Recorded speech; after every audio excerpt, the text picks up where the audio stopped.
Tuhan telah menganugerahkan kepada manusia kekayaan alam yang berlimpah, baik berupa tumbuhan, hewan, maupun bakteri. Kekayaan alam tersebut dapat dimanfaatkan untuk membuat berbagai olahan makanan. Banyak teknologi yang dikembangkan oleh manusia untuk memenuhi kebutuhan hidupnya. Dengan menggunakan bioteknologi, diharapkan masalah kebutuhan pangan dapat diatasi. Bagaimana peranan bioteknologi dalam meningkatkan produktivitas pangan? Bioteknologi dan perkembangannya. Bioteknologi adalah cabang ilmu yang mempelajari pemanfaatan makhluk hidup, baik bakteri, fungi, virus, dan lain-lain, maupun produk dari makhluk hidup seperti enzim dan alkohol dalam proses produksi untuk menghasilkan barang dan jasa, sehingga dapat mensejahterakan manusia. Bioteknologi berasal dari kata bio yang artinya makhluk hidup dan teknologi yang artinya suatu cara atau alat untuk memudahkan manusia dalam memecahkan masalah atau membuat produk yang berguna. Bioteknologi digunakan untuk memanfaatkan organisme atau bahan yang diperoleh dari organisme agar menghasilkan produk yang bermanfaat bagi kepentingan manusia. Bioteknologi merupakan gabungan dari beberapa ilmu, di antaranya biokimia, mikrobiologi, mikologi, fisiologi, genetika, biologi molekuler, dan kimia. Bioteknologi konvensional adalah bioteknologi yang memanfaatkan secara langsung mikroorganisme, seperti bakteri maupun jamur secara langsung. Enzim yang dihasilkan mikroorganisme dan melibatkan proses fermentasi untuk menghasilkan produk atau jasa. Contohnya tempe, tape, roti, keju, kecap, dan yogurt. Bioteknologi modern adalah bioteknologi yang kita kenal dengan teknik yang lebih jauh melibatkan rekayasa genetika sehingga menghasilkan DNA rekombinan dan organisme transgenik yang dapat dimanfaatkan untuk menghasilkan produk yang diinginkan. Contohnya profil DNA, cloning DNA, analisis genom, transgenesis, xenotransplantasi, sel punca dan rekayasa jaringan, bayi tabung, antibiotik, dan vaksin. Rekayasa genetika. Dengan teknik rekayasa genetika, para ahli bioteknologi dapat menyusun pola gen sedemikian rupa sehingga menghasilkan organisme yang sifat-sifatnya sesuai dengan yang diharapkan. Contoh, menghasilkan ikan yang lebih besar dari ikan ukuran normal. Teknik rekayasa dikenal dengan teknik DNA rekombinan, yaitu proses mengkombinasikan DNA suatu organisme ke dalam organisme lain, disebut organisme transgenik, dan tumbuhan, hewan, bakteri. Transgenik ini nantinya akan digunakan untuk keperluan medis, pertanian, dan peternakan. Penerapan bioteknologi dalam kehidupan. 1. Bioteknologi pangan adalah bioteknologi yang digunakan untuk menghasilkan produk makanan dengan memanfaatkan mikroorganisme. Contoh, tape, yogurt, keju, tempe, kecap, roti, dan minuman beralkohol. Kita mulai dari tape. Tape dibuat dengan memanfaatkan khamir Saccharomyces cerevisiae. Selain Saccharomyces cerevisiae, dalam pembuatan tape juga digunakan jamur Aspergillus sp, bakteri Acetobacter aceti. Selama pembuatan tape terjadi pemecahan hidrolisis amilum atau pati menjadi glukosa. Proses inilah yang membuat tape terasa manis. Glukosa yang dihasilkan akan difermentasi menjadi alkohol, sehingga tape memiliki aroma yang khas. Proses ini merupakan respirasi anaerob, artinya dalam prosesnya tidak dibutuhkan oksigen. Reaksi dalam fermentasi singkong menjadi tape adalah glukosa C6H12O6 yang merupakan gula paling sederhana melalui fermentasi akan menghasilkan etanol 2C2H5OH. Reaksi fermentasi ini dilakukan oleh ragi. dan digunakan pada produksi makanan. Persamaan reaksi kimianya adalah sebagai berikut. C6H12O6 ditambah 2C2H5OH ditambah 2CO2 ditambah 2 ATP. Yogurt merupakan makanan yang dihasilkan dari proses fermentasi susu dengan bantuan bakteri. Yogurt kaya akan protein, kalsium, vitamin A, B, C, E, dan vitamin K. Manfaat yogurt untuk kesehatan meremajakan kulit, membantu proses pencernaan, menjaga jantung tetap sehat, mencegah hipertensi, mengurangi resiko osteoporosis, mengatasi jerawat, dan mengurangi kolesterol. Proses fermentasi susu menjadi yogurt melibatkan bakteri asam laktat, misalnya Lactobacillus casei, Streptococcus thermophilus, Lactobacillus bulgaricus, dan Bifidobacteria. Dalam proses pembuatan yogurt, susu dididihkan pada suhu 85 sampai 90 derajat Celcius agar bakteri lain mati dan susu terdenaturasi, mengalami kerusakan. Lalu bakteri asam laktat mengubah susu menjadi asam laktat, sehingga menyebabkan rasa masam pada yogurt dan pH menjadi turun. Turunnya pH menyebabkan denaturasi protein dan pelepasan kalsium serta fosfat dari protein kalsium susu. Akibatnya, protein kasein menjadi tidak stabil dan mengalami pengendapan, sehingga yogurt memiliki struktur yang kental. Keju merupakan makanan yang dihasilkan dari proses koagulasi atau pengentalan protein kasein susu. Selama proses pembuatan, susu biasanya dibuat dalam kondisi asam dan ditambahkan rennet. Pengasaman susu dilakukan dengan menambahkan bakteri asam laktat, yaitu Lactobacillus bulgaricus dan Streptococcus thermophilus. Rennet merupakan kompleks enzim yang dihasilkan dalam perut hewan ruminansia, yaitu hewan memamah biak, yang disusun oleh enzim renin dan chymosin. Enzim ini memisahkan dan mengentalkan protein kasein dalam susu, sehingga terbentuk bagian padat atau dadih dan bagian cair atau air dadih. Dadih kemudian diproses melalui proses pematangan dan pengemasan, sehingga terbentuklah keju. Tempe. Proses produksi tempe menggunakan teknik fermentasi.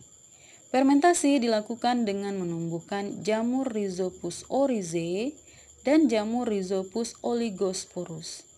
Pada biji kedelai, pada proses pertumbuhannya, jamur akan menghasilkan benang-benang yang disebut hifa. Benang itu mengakibatkan biji-bijian kedelai saling terikat dan membentuk struktur seperti pada gambar di bawah ini. Kecap merupakan salah satu produk hasil bioteknologi yang terbuat dari kacang kedelai. Secara tradisional, proses pembuatan kecap melibatkan proses hidrolisis dan fermentasi dengan menggunakan jamur Aspergillus oryzae, Aspergillus shojae, dan Aspergillus wendtii. Di Jepang, proses fermentasi kecap melibatkan Saccharomyces cerevisiae dan Lactobacillus untuk menghasilkan aroma yang khas. Adapun tahap pembuatan kecap adalah yang pertama kedelai dicuci bersih, lalu yang kedua kedelai direbus hingga matang, kemudian kedelai ditaburi dengan kultur jamur dan dicampur air garam. Langkah selanjutnya setelah jamur berkembang, dihasilkan enzim yang akan menghidrolisis amilum menjadi gula sederhana dan menghidrolisis protein menjadi asam amino. Gula ini akan mengalami reaksi membentuk ikatan aminoglikosida sehingga menghasilkan warna coklat gelap. Dari proses tersebut terbentuk campuran biji kedelai dan cairan kental berwarna coklat gelap lalu disaring. Cairan kental coklat selanjutnya dipanaskan untuk mematikan jamur maupun bakteri sehingga dihasilkan kecap. Roti merupakan makanan yang terbuat dari tepung terigu dan air. Pembuatan roti memanfaatkan peristiwa fermentasi yang dibantu oleh Saccharomyces cerevisiae. yang menghasilkan banyak gas karbon dioksida dan sedikit alkohol, sehingga roti menjadi mengembang. Sedangkan alkohol menghasilkan aroma khas pada roti. Minuman beralkohol. Pembuatan minuman beralkohol juga melibatkan proses fermentasi yang dilakukan oleh Saccharomyces. Jenis Saccharomyces dan jenis bahan baku yang berbeda mampu menghasilkan aroma yang khas pada jenis-jenis minuman beralkohol. Semakin lama proses fermentasi minuman, semakin tinggi kandungan alkoholnya. Contoh, bir yang terbuat dari biji serealia dan wine yang terbuat dari ekstrak buah anggur. Bioteknologi pertanian. Penerapan bioteknologi modern dalam pertanian adalah solusi terbaik untuk mengatasi kesulitan pemenuhan kebutuhan manusia dengan meningkatkan produksi tanaman budidaya dan mengurangi pemakaian bahan kimia berbahaya seperti pestisida. Dengan teknik rekayasa genetika, dengan memanipulasi susunan gen suatu organisme, sehingga dihasilkan organisme yang mempunyai sifat baru. Misalnya jagung, padi, kedelai, tomat, dan pepaya. Tanaman yang dihasilkan akan tahan terhadap serangan hama, atau bahkan membunuh hama yang menyerang tanaman tersebut.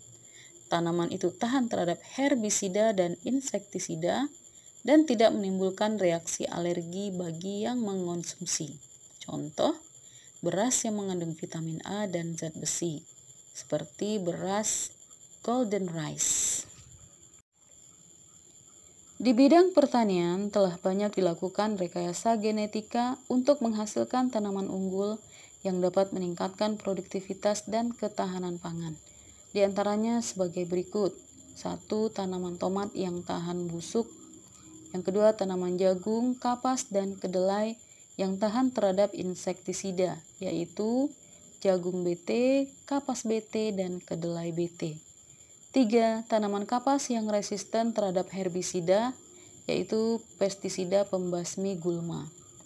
Yang keempat, tanaman pepaya yang tahan terhadap serangan virus ring spot, yaitu varietas pepaya transgenik UH Rainbow yang dikembangkan di Hawaii. 5. Beras golden rice yang kaya akan beta-karoten atau provitamin A. 6. Beras yang kaya zat besi, direkayasa dengan menyisipkan gen dari tanaman buncis ke tanaman padi. Ketujuh, tebu transgenik dihasilkan oleh tim peneliti Universitas Jember, menghasilkan tebu yang tahan kekeringan. Berikut ini adalah bagan bioteknologi pengolahan pangan. Bioteknologi peternakan. Bioteknologi di bidang peternakan yaitu dengan dihasilkannya hewan transgenik melalui rekayasa genetika. Selain digunakan untuk menemukan jenis penyakit hewan dan cara penanggulangannya, saat ini rekayasa genetika dapat meningkatkan produksi susu pada hewan ternak, yaitu dengan cara memproduksi hormon bovin somatotropin atau BST yang disuntikkan pada sapi perah, sehingga produksi susu meningkat, lebih kaya protein dan rendah lemak. Bioteknologi peternakan dapat membuat hewan ternak tahan terhadap penyakit dengan cara pengembangan sapi transgenik, yaitu memasukkan gen pengode enzim lysostapin yang diambil dari bakteri Staphylococcus aureus. Bioteknologi peternakan juga membuat hewan menghasilkan daging yang berkualitas dan mampu tumbuh dengan cepat, seperti gambar di bawah ini. Contoh rekayasa genetika lainnya adalah sapi perah disuntik dengan hormon pertumbuhan sapi, bovine growth hormone, yang dibuat menggunakan bakteri Escherichia coli untuk meningkatkan produksi susu dan meningkatkan bobot daging ternak. Kemudian juga ada ikan salmon yang diberi gen hormon pertumbuhan dari spesies ikan lain, sehingga hanya dalam jangka waktu setahun, pertumbuhannya dapat mencapai ukuran yang biasanya membutuhkan waktu 2-3 tahun. Bioteknologi di bidang kesehatan atau medis, misalnya pembuatan antibiotik, insulin sintetis, dan vaksin. Yang pertama, antibiotik. Dimulai dengan penemuan antibiotik penisilin oleh Alexander Fleming tahun 1928. Antibiotik merupakan senyawa yang dapat menghambat pertumbuhan mikroorganisme lain, khususnya bakteri. Antibiotik penisilin dihasilkan oleh jamur Penicillium notatum dan Penicillium chrysogenum. Seiring dengan perkembangan ilmu pengetahuan, telah ditemukan berbagai jenis antibiotik dari berbagai jenis mikroorganisme, seperti Penicillium notatum dan Penicillium chrysogenum untuk antibiotik penisilin, Bacillus brevis untuk antibiotik kerotrisin, Bacillus subtilis untuk antibiotik bacitracin, Streptomyces griseus untuk antibiotik streptomycin, Streptomyces aerofaciens untuk antibiotik tetrasiklin, Streptomyces fradii untuk antibiotik neomycin, dan Bacillus licheniformis untuk antibiotik bacitracin. Selanjutnya, insulin sintetis atau humulin. Melalui bioteknologi, ilmuwan telah memproduksi hormon insulin sintetis seperti hormon insulin yang dihasilkan oleh pankreas manusia. Untuk menghasilkan hormon insulin, DNA yang mengode hormon insulin dalam sel pankreas diambil. Selanjutnya, DNA direkombinasikan ke dalam vektor atau perantara, misalnya plasmid. Plasmid yang telah mengandung DNA pengode hormon insulin kemudian dimasukkan ke dalam sel bakteri Escherichia coli. Dengan DNA tersebut, bakteri mampu menghasilkan hormon insulin yang dikemas untuk kemudian diberikan pada pasien. Selanjutnya adalah vaksin.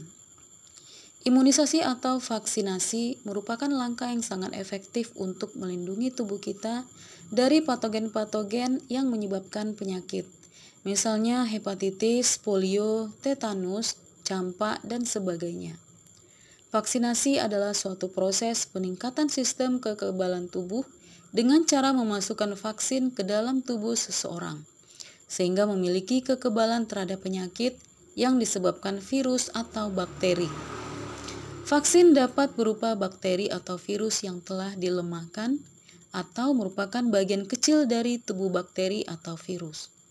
Saat ini ilmuwan bioteknologi berhasil mengisolasi gen yang mengode protein yang terdapat dalam permukaan bakteri dan virus tertentu untuk kemudian dimasukkan dalam sel Saccharomyces sehingga dihasilkan protein yang sama sebagai antibodi.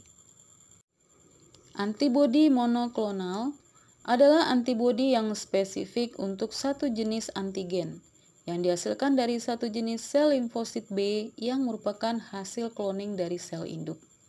Umumnya dihasilkan dari kultur sel yang melibatkan penggabungan atau fusi sel miolema atau sel tumor dan sel limfosit B dari tikus atau dari kelinci. Dengan mengimunisasi hewan tersebut dengan antigen tertentu, antibodi yang dihasilkan selanjutnya dimurnikan kemudian dikemas untuk digunakan. Pada terapi artritis, penolakan saat transplantasi organ, kanker sel darah putih, kanker payudara, dan jenis kanker lainnya. Bioteknologi lingkungan. Permasalahan pencemaran sudah dapat ditanggulangi. Para ilmuwan memanfaatkan bakteri dari genus Pseudomonas untuk membersihkan tumpahan minyak. Bakteri ini mampu memanfaatkan minyak sebagai sumber energinya dengan cara memecah molekul minyak menjadi karbon dioksida atau CO2. Namun waktunya akan sangat lama. Untuk mempercepat proses tersebut, ilmuwan menambahkan formula yang mengandung senyawa kalium fosfat dan urea sebagai nutrisi tambahan bagi bakteri. Pemanfaatan bakteri untuk mendegradasi atau menguraikan polutan yang mencemari lingkungan disebut bioremediasi. Bioremediasi banyak digunakan untuk mengatasi pencemaran di perairan seperti kolam dan danau. Teknik lain yaitu fitoremediasi, yaitu penanggulangan pencemaran dengan tanaman tertentu, seperti eceng gondok dan bunga matahari. Bioteknologi forensik. Forensik merupakan aplikasi teknik-teknik dengan metode ilmiah yang digunakan untuk menginvestigasi suatu kejahatan atau tindak kriminal. Sebelumnya digunakan tes sidik jari. Namun, dengan perkembangan bioteknologi, telah ditemukan teknik investigasi yang lebih akurat, yaitu melalui teknik DNA fingerprinting atau sidik DNA. Teknik fingerprinting adalah teknik yang dilakukan untuk mengidentifikasi seseorang berdasarkan pada profil pita DNA. Ada dua aspek fingerprinting, yaitu satu adanya keseragaman profil DNA dan variasi profil DNA. Apa saja dampak penerapan dan pengembangan bioteknologi? 1. Dampak terhadap lingkungan. Jika tidak dikelola dengan baik, tanaman atau hewan transgenik dapat mencemari keanekaragaman gen yang ada di lingkungan alami dan dapat merusak plasma nutfah. Pencemaran ini disebut polusi gen. Sifat unggul tanaman transgenik membuat petani meninggalkan tanaman lokal sehingga tanaman lokal menjadi langka. Selain itu, menimbulkan hama baru yang lebih kuat daripada hama sebelumnya dan mengganggu keseimbangan ekosistem. Selanjutnya adalah dampak terhadap kesehatan, yaitu memicu munculnya penyakit pada beberapa orang yang sensitif terhadap zat yang dihasilkan tanaman transgenik. Contoh alergi kacang kedelai yang telah dimasuki oleh gen kacang Brazil.